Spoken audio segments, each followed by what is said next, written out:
Much of North Florida is still shut down after being covered in ice and snow. The state encouraging everyone to continue to stay home and stay off the roads until it's safe. Our Capitol Bureau reporter Cody Butler is in Tallahassee, where people have been making the most of it.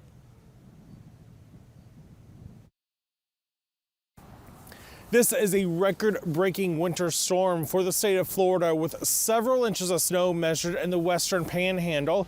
And it's safe to say people here in the capital city will remember this day for years to come. White. It's honestly crazy. January 22nd, 2025 will forever be the day Florida's capital froze, quite literally. People who've never seen snow or ice accumulation doing activities you'd expect to find in places like Vermont or Michigan. A snowman built on the Capitol lawn. The first family having an ice fight on the lawn of the governor's mansion, with the First Lady Casey DeSantis getting hit by her kids. It was also when our videographer Vernon Barber went sledding for the first time.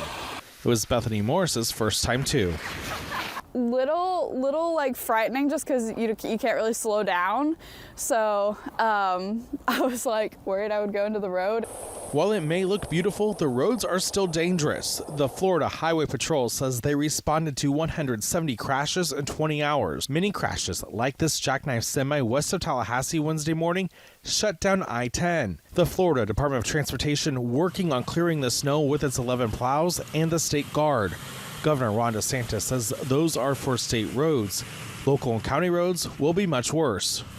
For them to be stockpiling snow plows for a once-in-a-decade type thing, that's not the smartest thing to do, so it's not a failing at all. You don't get snow in Florida very often. While many people in North Florida are excited to see the winter weather, those like Spencer Gordon are ready for it to melt away. Unfortunately, the hands are really cold, the cardboard's falling apart, so we might have to make a quick pit stop back.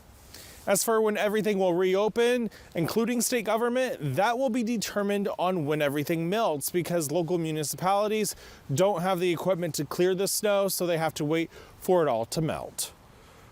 In Tallahassee, I'm Cody Butler reporting.